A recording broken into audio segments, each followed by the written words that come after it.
Steve here from Advanced Global MSP Coaching. The question before us today is how you add some automation to projects in Autotask. So there's a couple of different ways. One is to create successor predecessor relationships, and the other is just based on task settings. Use workflow rules to either update the next task or send a notification or something along those lines. So we're mostly going to be working in the workflow rules. If you have questions about how to set up successor predecessor relationships in the Autotask projects, reach out to Advanced Global, ask for Carol. Carol knows that way better than I do. I'd be happy to fumble through it, but she knows that she uses the project module for us. She's created most of the projects that we use in our everyday operations. So we're going to go through workflow rules and look at a couple of things. I'm in our demo environment. This is our recommended technician dashboard where we give you 3 widgets across the top to organize a tech's day. We titled this one Ready to Engage, meaning these are tickets that a tech can just pick up and engage on at will. We've seen other naming conventions for it. These are the service calls that are on the technician's schedule, letting them know when they're scheduled with a customer. If you are using service calls, let me rephrase that. Let me back up. You should be using service calls for any engagement that requires customer to be part of the engagement. You should schedule it with the customer. The other time is if it's more than 4 hours worth of work, you should be scheduling it so everybody in the company knows they're not paying any attention to their ready to engage widget. They're focused on a single ticket. If scheduling is a challenge for you and I get it, it's laborsome, it's hard to do, check out Time Zest. Time Zest is like a candela that will send an email from a ticket, send an email to the customer, letting them know the availability of all the resources that are on the ticket. The customer can pick what time works best for them, and then Time Zest will schedule the service call in Autotask. It will send an invite out to the customer's Outlook, so they will always know be reminded when you're coming. They will also put one in the technician's Outlook, so all 3 will stay in sync. There's easy ways to cancel and reschedule, and also reminders going out, reminding everybody about what is scheduled to do. So if scheduling is a challenge for your MSP, check out Time Zest. And then all those waiting tickets, typically the waiting tickets are sitting in a list on the technician's dashboard, and they got to fumble around them, skip over them. Oh, yeah, that's waiting. I can't do. Oh, yeah, that's that. Oh, that's. Well, we move those, oh, that's waiting, over here into a waiting ticket, and this organizes their day. For service coordinators, we give them 3 widgets. Their working widget, a widget or a dashboard that will help them load balance the tickets across all the techs, not just in the volume of tickets, but also in the estimated hours, because we know that a project ticket is equivalent to 32 incident tickets. And then a third service coordinator dashboard looking at the tech's ready to engage widgets, making sure that they stay in fine working order. So there you have it. Those are our recommended dashboards, but that's not what we're here to talk about. We're here to talk about project automation and specifically workflow rules.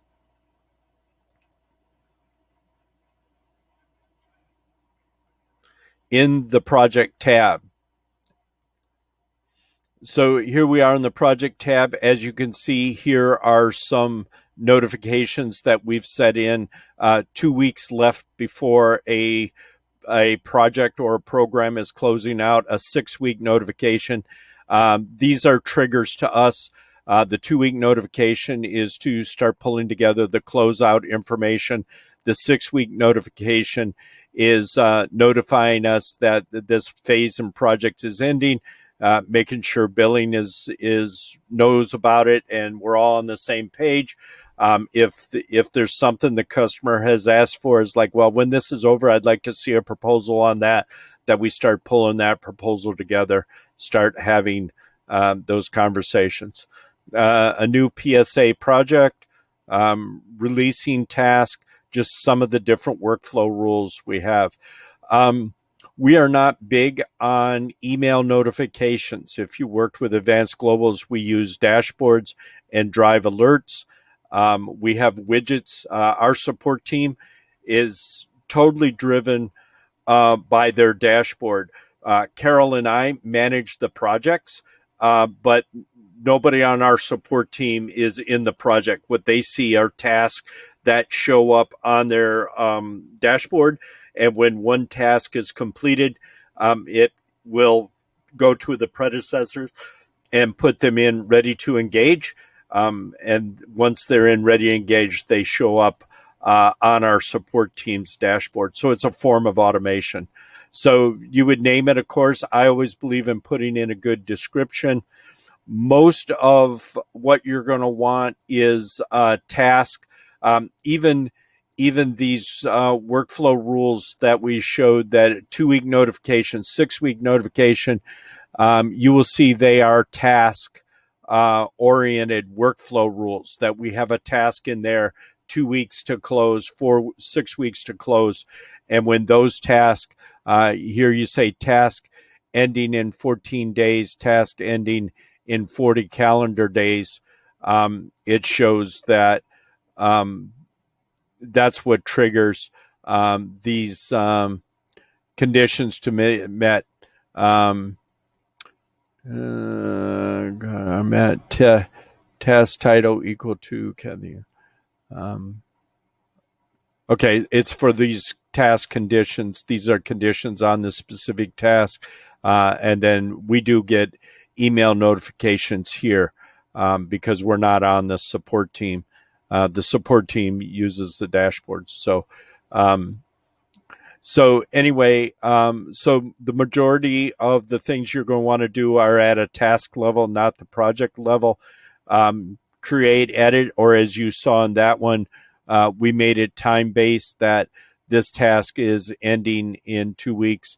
We could also do the task is starting in 2 weeks just by the start and due date in the task. Then you get down to conditions. You're going to say, so we're in,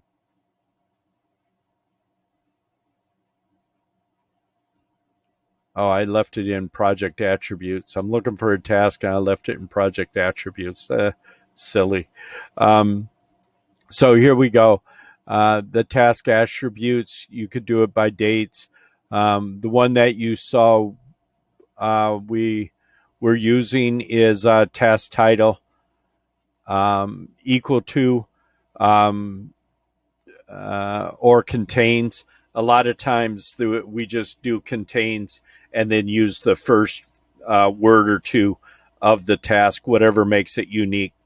And then what are you going to do? You can update the estimated hours, update the resource, update the status. That's what we normally do, is we update the status. Let's see here. Let's see what our options are. Update status. Oh, but it's doing, how does it know which task to update? It must be updating that one, and that's not. I mean, that could be what we would do, is 2 weeks from start date, put the status in progress. So you can update the category, update the status. There's not a lot in here, so update the status is usually what you want to do. I just don't know how it knows which task unless it's this task in here. So So anyway, play around with that. As far as notifications are concerned, it's exactly the same as the service delivery side. You have to have a name in here.